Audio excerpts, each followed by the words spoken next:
So at the end of every day, humans share a universal kind of experience. When the work is done, when the day is over, just as we are preparing for bed, almost everyone has that moment where you turn off the lights. We flip the switch and everything goes black. It's something that is the very definition of normal, the everyday occurrence, but every so often we have a very different experience. Sometimes the lights go out when we don't expect it, and that experience can feel very different from run-of-the-mill. I want you to take a moment, and I want you to think of a moment or a time when the lights went out when you didn't expect it. Maybe you were home and the power went off without warning. Maybe you have a spouse that has the every so often occasion of walking out of the room and just turning off the lights and leaving you accidentally in the dark. Hopefully I'm not the only one that has that experience. But I want you to think about it. 1 second, the room is washed in color and detail, and the next, everything is swallowed up in black. How does that feel? What did you do? Maybe your hand immediately went shuffling around and searching for your phone. Maybe you started feeling for the nearest wall. Maybe you said some flavorful words while you bumped into things. And how long did it take before maybe your eyes started to adjust a little bit to the dark? From a science and biological standpoint, something amazing happens in that moment when you first turn off the lights. Tiny muscles in your iris start to relax, and your pupils begin to widen like a camera lens opening up. In bright light, your pupils may be only a few millimeters across, but in darkness, they start growing several times larger. At the very same time, chemical reactions are starting to shift inside of your eyes. The light-sensitive pigments in your retina begin to reset themselves. Nerves start recalibrating their sensitivity, and your visual system in that very moment starts to switch from day mode into night mode, even though all you may feel in that first moment is, I can't see anything. But what's really wild is just how little light it takes for your eyes to work and to notice the things that are going on. If you give them enough time, about 20 minutes, it's pretty amazing. Light is made of tiny packets called photons. And once your eyes are fully dark adapted, the rods in your retina are so sensitive that they can react to even a single photon. Scientists have done experiments where they've set people in complete darkness until their eyes were fully adjusted, and then they were asked to report or signal when they saw or witnessed the faintest possible light. And again, people were able to detect light made up of only just the tiniest handful of photons. That is almost unimaginably a small trickle compared to the literal trillions pouring out of light bulbs every single second. From a purely scientific standpoint, your eyes are astonishing, but as amazing as all of that sounds on paper, if you're anything like me, when the lights actually go out, I do not feel like a marvel of science. I feel utterly and completely useless. When the lights go out, everything around me suddenly feels alien, even if I'm standing in my very own bedroom. I put my hands out in front of me like I've never been in my house before. I run into the dresser. I trip over the dog. I fumble around for the light switch that I've flipped literally thousands of times. And if there is a way to injure myself on some object in the room, I will find a way to make that happen. There's a strange mix of annoyance and anxiety and disorientation that shows up once that simple act of seeing is suddenly taken away. And it's curious how when the lights go out, even the most familiar place can feel alien and foreign. The same hallway that we've walked up and down thousands of times can suddenly feel like a maze. Our own living room can feel like an obstacle course. And it's interesting because, in a way, waiting can feel a lot like that. When we find ourselves in seasons and times of waiting can disrupt our routines. It can take away our usual landmarks. It can leave us feeling lost. And sometimes when the events of our lives or the larger uncertainty going around in the world, when it happens, it can leave us walking in what feels like darkness. Arms outstretched, trying to reach some type of switch, some type of hope, some type of clarity or direction, with the hope that comfort and just clarity will come back. And so this morning, as we continue through our journey through the season of Advent, we are continuing to name that tension.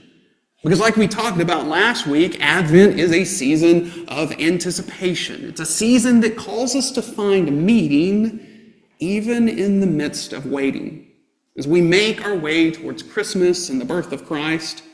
But waiting is hard, especially so when it feels like we are just stumbling around in the dark.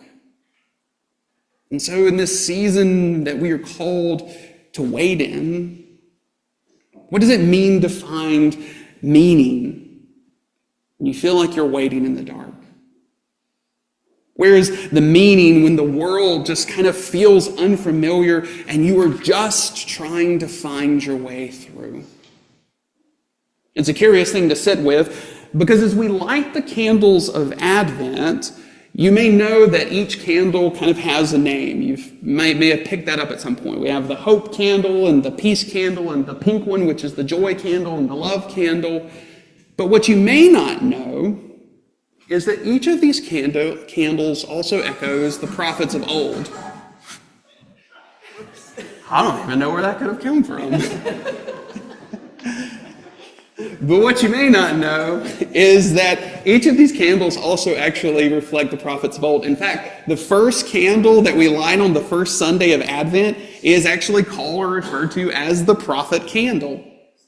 And that's profound when you remember that the roles that the prophets hold within Scripture. Prophets in the Old Testament, they were poets and truth tellers. They stood before kings. They spoke truth to power. But they also reminded the community of where they had come from. And at the same time, they pointed towards an anticipated future, a different way of being that God was still calling them into. In that sense, prophets were voices in that dark. They were voices in the waiting, in the in-between.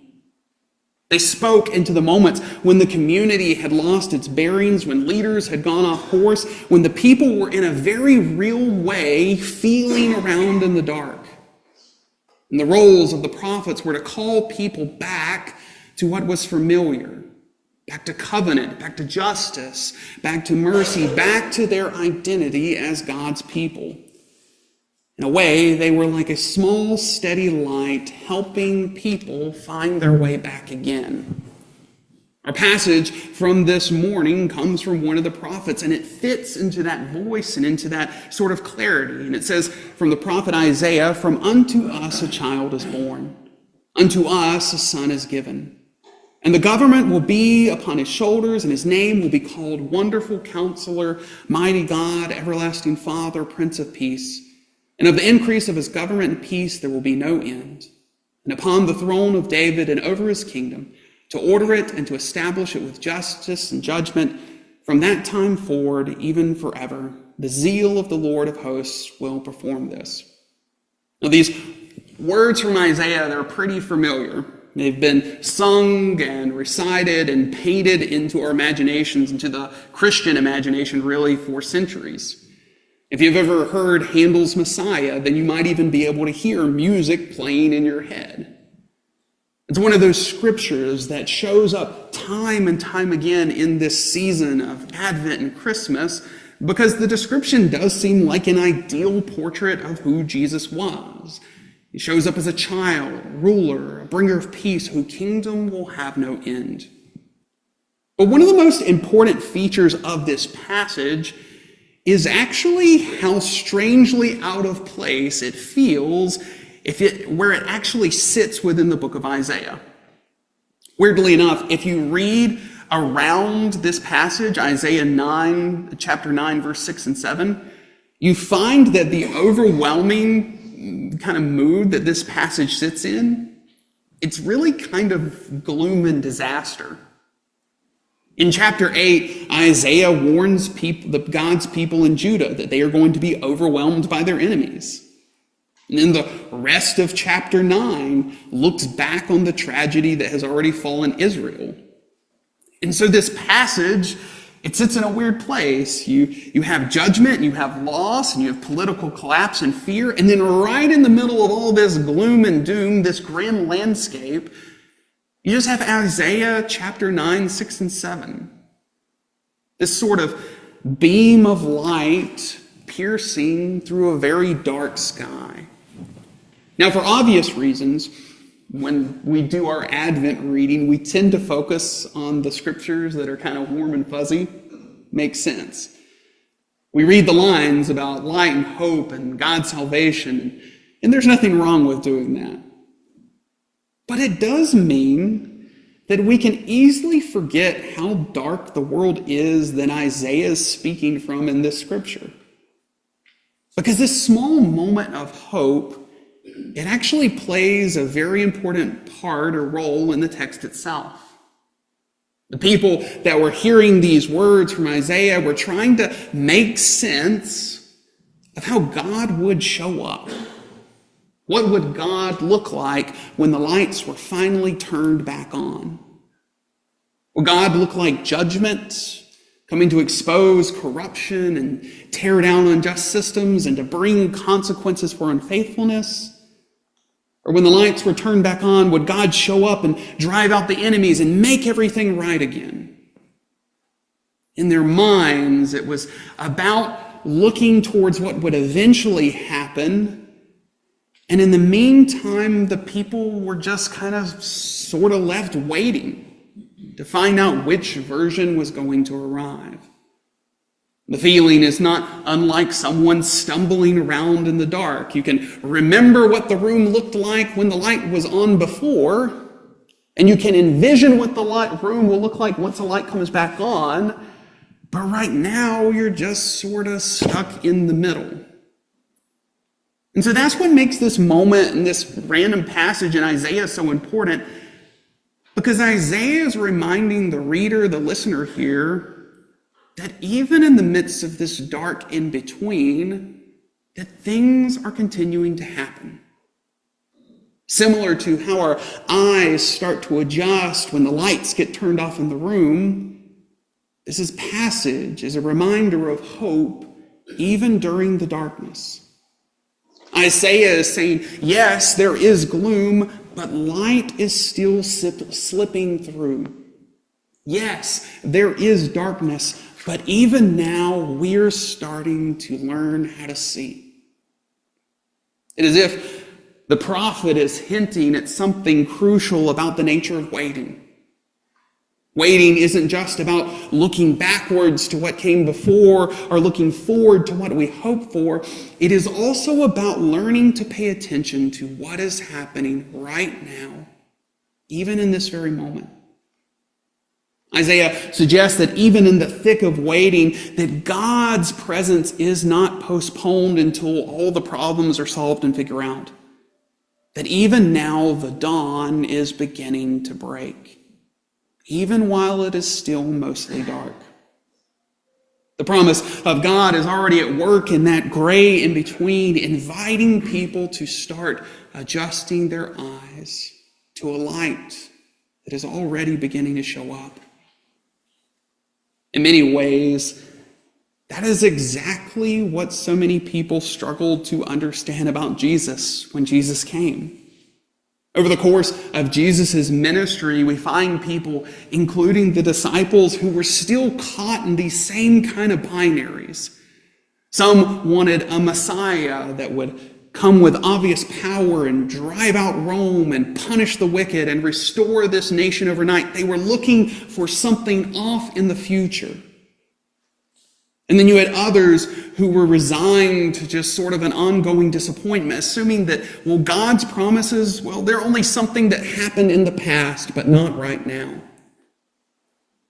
But when Jesus shows up, Jesus steps into the world as it actually is. The incarnation doesn't happen in some sanitized, perfect moment when everything is peaceful and orderly. It happens in the middle of night, in an occupied land, to a poor family, under the shadow of empire, and even in the weight of ordinary human fear. God chooses to enter precisely into the uncomfortable waiting. Light shines while people are still stumbling around in the dark. And so the birth of Jesus is not about waiting for the conditions to improve. It is about God's presence beginning to work in the world even right now. And I think that that is such an important thing for us to hold on to. Because when we are in seasons of waiting, we put so much of our thought and energy into what we hope will happen down the road. We fixate and hyperfixate on the outcome, on the moment when something will finally change, when the door will open, when the diagnosis improves, when the conflict is resolved. We long for what will come. And there is nothing wrong with that longing. There is absolutely nothing wrong with that longing. But in that process, we cannot forget that Christ came into the world as it actually is, as much of a hot mess as it is, just like right now. Jesus doesn't wait for the darkness to clear up in order to arrive. He steps into it. And so, yes, Jesus brings the peace that Isaiah describes, a peace established with justice and upheld with righteousness, but it is a peace even in the midst of conflict. It is a peace that shows up while people are still waiting and still struggling and still stumbling. And there is nothing wrong with hoping for a better future. In fact, it would be strange if we didn't. It doesn't take a lot of imagination to look around in our world and see the ways that things could be different. And so we envision a world with less violence and more understanding. We picture communities where people are not crushed by poverty and where children are safe and where the vulnerable are not treated as expendable. We can yearn for a tomorrow in which the powerful no longer trample over the oppressed, where fear doesn't rule our public life, and where the headlines do not leave us feeling numb or just plain crazy. And that kind of hope is part of what keeps us moving forward. But the waiting of Advent is not only about tomorrow, it is about learning the ways in which we can see the dawn breaking even right now. It is about recognizing how God and how people impassioned by God are working even in this very moment. And so we can name the waiting. We can be honest about the things that are not yet healed. But like Isaiah, we can also say that waiting does not mean the absence of light, and that light has already begun to shine, even if it is still faint, even if we have to squint to see it. Jesus lived as wonderful counselor and mighty God and everlasting Father and Prince of Peace right in the middle of a world that was anything but peaceful. He healed in the midst of sickness. He forgave in the midst of failure. He welcomed in the midst of exclusion. He spoke truth in the midst of injustice. And so that is what Advent calls us to practice. And this season that talks about waiting, Advent also invites us to begin adjusting our eyes so we can notice the glimmers of light right now. And by looking for the movement of God in this very moment and even this day while we are waiting, we discover the ways that we can take comfort even now, but also how we can participate in the breaking of that dawn.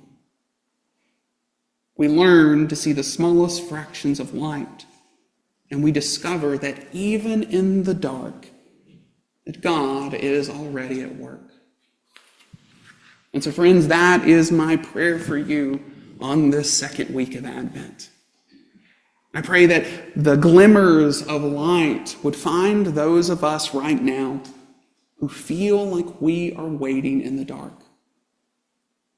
My prayer is that even in those places that you may find yourself that feel unfamiliar and uncertain, that we would begin to notice the outlines returning and the shapes reemerging and the smallest fractions of light giving us direction. I pray that we see God's movement even as the world feels like it's stumbling, and that as we are guided to the breaking of dawn, that God gives us the courage to hold on to hope even while we wait. Amen.